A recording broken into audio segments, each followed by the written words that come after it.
Hello friends, welcome to my channel QT classes. आज इस video में हम हार्मोनिक मीन और उसकी कुछ एप्लीकेशंस को सीखेंगे। फ्रेंड्स, जैसे कि आप जानते हैं कि harmonic mean third type of mean है मेजर्स ऑफ सेंट्रल टेंडेंसी का। इससे पहले हम दो मीन्स ऑलरेडी कवर कर चुके हैं, अर्थमेटिक मीन और ज्योमेट्रिक मीन। उनको रेफ़र करने के लिए आप मेरी प्रीवियस वीडियोस को देख सकते हैं।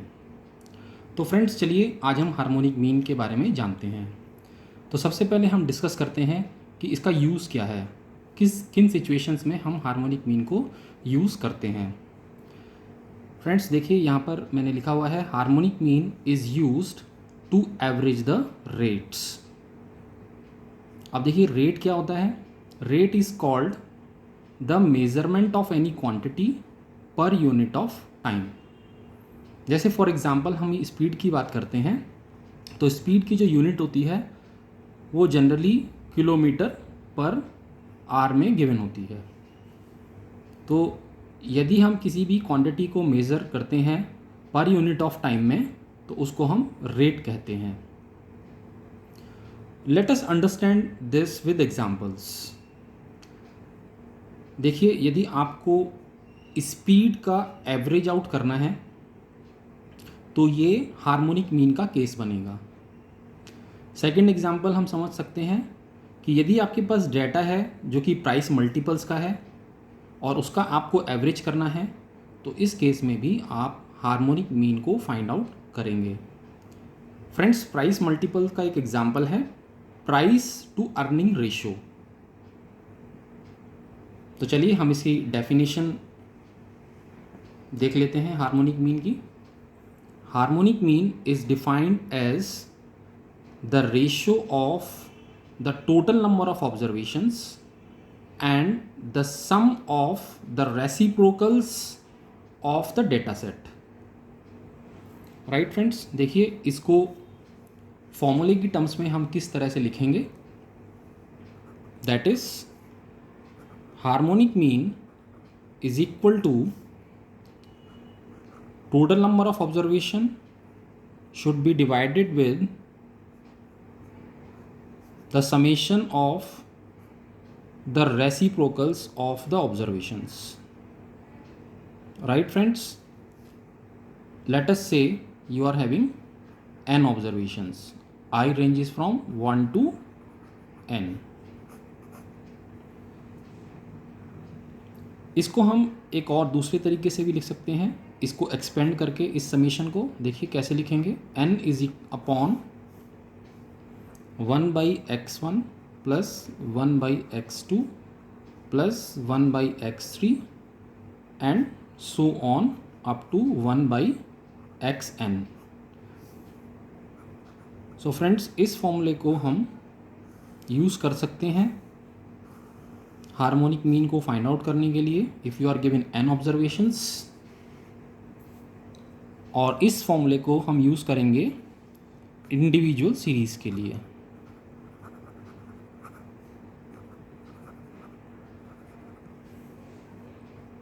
इन केस ऑफ डिस्क्रीट सीरीज,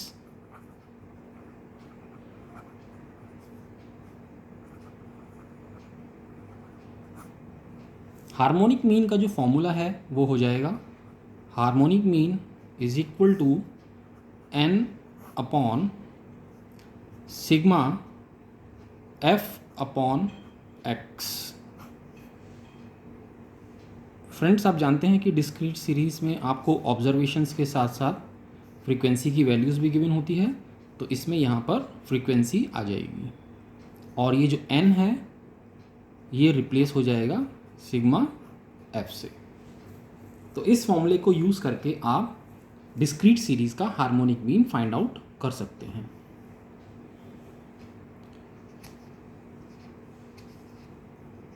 चलिए फ्रेंड्स, आगे हम कुछ और बात करते हैं वेटेड हार्मोनिक मीन की। देखिए, वेटेड हार्मोनिक मीन को हम कब यूज़ कर सकते हैं। If there is difference in relative importance of different values in a series. यदि आपके पास सीरीज़ में जो वैल्यूज़ गिवन है उनकी इम्पॉर्टेंस डिफरेंट हैं, या आप ऐसे भी कह सकते हैं कि हर वैल्यू को अलग वेटेज दिया जाता है, तो उस केस में हम वेटेड अर्थ हार्मोनिक मीन का यूज़ करेंगे। और देखिए फ्रेंड्स, यहाँ पर मैंने इसका फॉर्मूला भी मेंशन किया हुआ है। Weighted harmonic mean is equal to summation of weights divided by summation of weight divided by the observations. Generally जो क्वेश्चंस में डिस्टेंस गिवन होता है उसको हम एज वेट यूज़ करते हैं, राइट फ्रेंड्स। इसके कुछ एग्जांपल्स हैं जो कि हम आगे कवर करेंगे।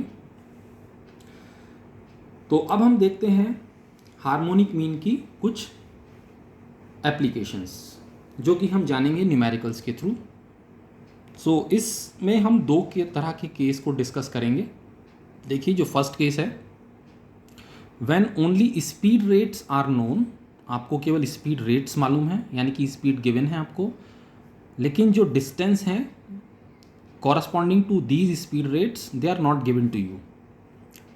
तो ये एक तरीके का केस है, और इस केस में जो हम डिस्टेंस को वो कंसिडर कर लेते हैं वो इक्वल कंसिडर कर लेते हैं, राइट फ्रेंड्स। देखिए, हम इसको एक एग्जांपल से समझते हैं। यहाँ पे एक एग्जांपल लिखा हुआ है, an aeroplane flies along the four sides of a square at speeds of 100, 200, 300 and 400 kilometers per hour respectively. Then what is the average speed of the plane? तो फ्रेंड्स देखिए, ये आपको रेट्स गिवन है, क्योंकि इसकी जो यूनिट है देखिए किलोमीटर पर आवर में गिवन है, और इसमें आपको एवरेज पूछा गया है, तो इसमें आप हार्मोनिक मीन यूज़ करेंगे। और एक और बात है इसमें, देखिए जो स्क्वायर है उसकी जो चारों साइड्स होती हैं वो भी इक्वल होती हैं, राइट फ्रेंड्स। तो हम इसमें डिस्टेंस को वेटेज नहीं देंगे, तो इसमें हम सिंपल फॉर्मूला यूज़ करेंगे हार्मोनिक मीन का। Use simple harmonic mean formula.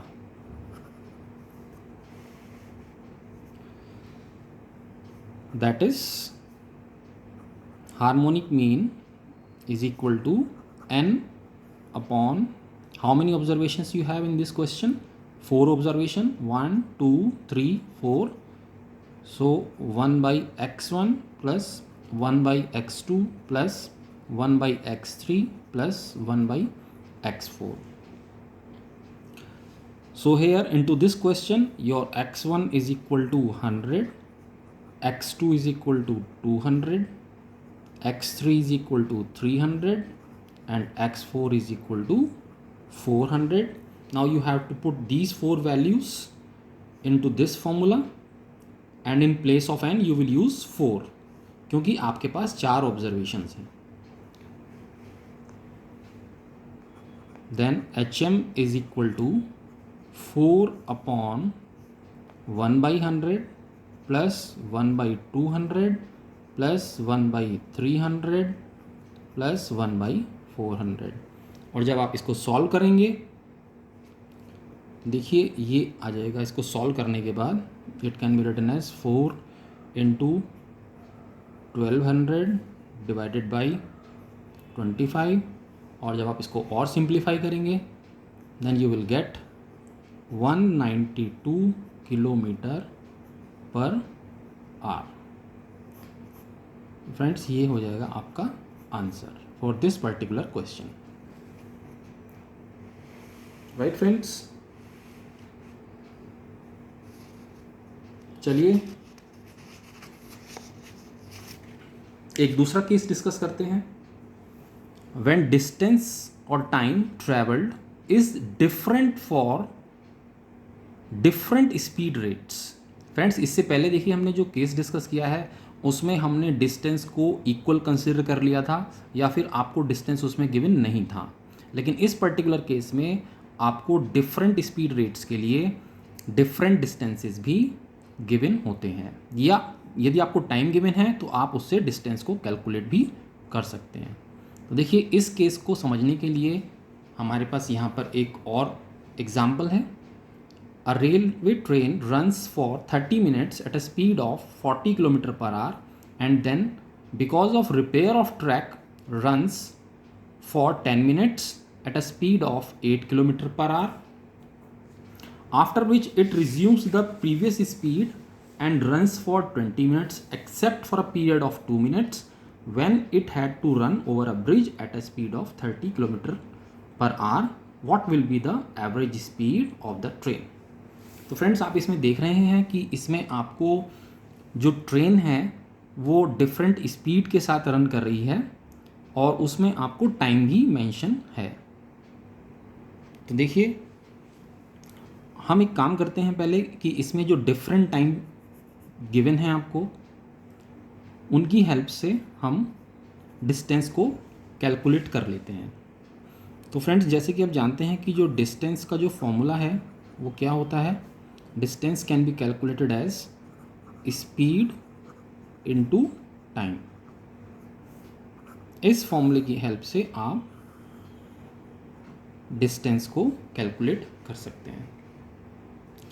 तो जैसे कि यहाँ पे हम डिस्टेंस कैलकुलेट करेंगे तो ऑब्वियसली हमारे को स्पीड भी गिवन है और डिफरेंट डिस्टेंसेस भी गिवन है। तो here we will use weighted harmonic mean. तो देखिए इसके लिए हम एक कैलकुलेशन टेबल बना लेते हैं।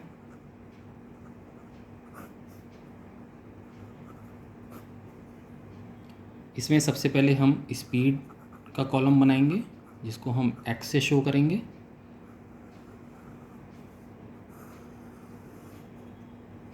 देखिए आपको स्पीड कितनी है, पहली स्पीड आपको कितनी गिवन है क्वेश्चन में, ये आप देख लीजिए 40 किलोमीटर पर आवर है तो आप यहाँ पर 40 मेंशन कर देंगे। दूसरी स्पीड जो है वो आपको 8 किलोमीटर पर आवर है गिवन तो आप यहाँ पर 8 कर देंगे। थर्ड स्पीड में देखिए ये क्या कहता है question, it resumes the previous speed.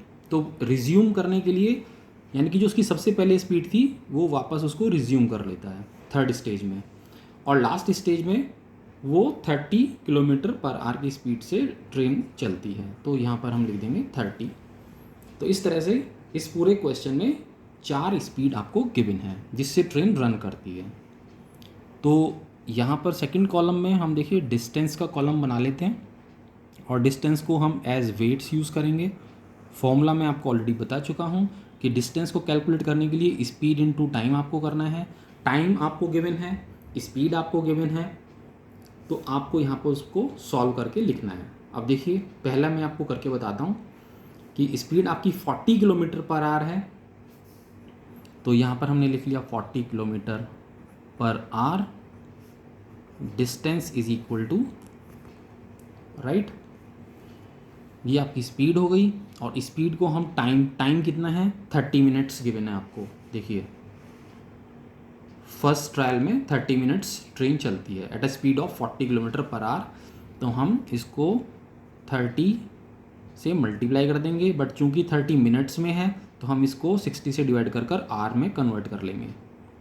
Right friends, तो इसको जब आप सॉल्व करेंगे 0 से 0 कैंसिल और 3 2 ज़ा 6 राइट एंड 2 2 ज़ा 4, 2 इंटू 0 20 किलोमीटर पर आवर वो आप यहाँ पर मेंशन कर देंगे। इसी तरीके से आप डिफरेंट स्पीड और टाइम के कॉम्बिनेशन के साथ इस डिस्टेंस को फाइंड आउट कर लेंगे। देखिए नेक्स्ट के लिए आएगा डिस्टेंस 1.33 किलोमीटर, देन नेक्स्ट के लिए आएगा 12 kilometre and then in last it will be 1 kilometre. इस तरीके से आप डिस्टेंस को कैलकुलेट कर सकते हैं। One more thing which I would like to clarify here. देखिए मैं आपको क्वेश्चन पर चलता हूँ लेके।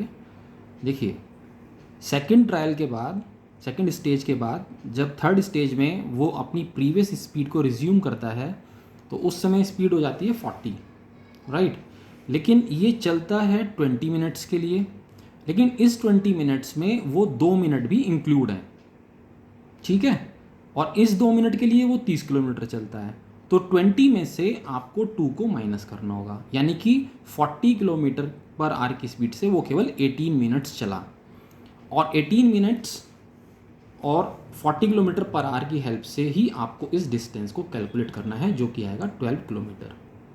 ठीक है फ्रेंड्स, मैंने आपको अलग से इसको समझा दिया है, अदरवाइज स्टूडेंट्स इसमें कंफ्यूज हो जाते हैं। चलिए हम थर्ड कॉलम बना लेते हैं, जो कि हम बनाएंगे reciprocal of x. Reciprocal of x means 1/x। तो देखिए x की वैल्यूज़ आपको गिवन है। 40 1/40 will be equal to 0.025, then 0.125, then again 1/40 0.025, then 1/30 0.0333। इसके साथ हमें एक और फोर्थ कॉलम बनाना होगा, जो कि होगा मल्टीप्लिकेशन का, W into reciprocal of x। देखिए रेसिप्रोकल ऑफ x का कॉलम ये है और W का कॉलम ये है, आपको इन दोनों को मल्टीप्लाई करके यहाँ पर लिखना है। तो 20 into 0.025 it will be 0.500, then 1.33 into 0.125 it will be 0.1666, then 0.3000, then 0.0333। अब देखिए अकॉर्डिंग टू द फॉर्मूला, चलिए मैं यहाँ पे पहले फॉर्मूला लिख देता हूँ। एवरेज स्पीड, जो कि हम वेटेड हार्मोनिक मीन से फाइंड आउट कर रहे हैं, इसका फॉर्मूला हो जाएगा sigma W upon sigma W/x। तो देखिए W/x आप ऑलरेडी निकाल चुके हैं, राइट। ये W/x है आपका, it is W into reciprocal of x। Reciprocal of x means 1/x। तो हमें इसका लास्ट में यहाँ पे समेशन करना होगा, इट विल बी 0.9999, और you can say it is just equal to 1। Similarly देखिए न्यूमरेटर में हमको सिग्मा W चाहिए, तो हमें W का भी सिग्मा करना होगा, समेशन करना होगा। तो ये हो जाएगा sigma W is equal to 34.33, और जब इन दोनों वैल्यूज़ को आप इस फॉर्मूले में रखेंगे तो it will come out as 34.33 kilometre per our.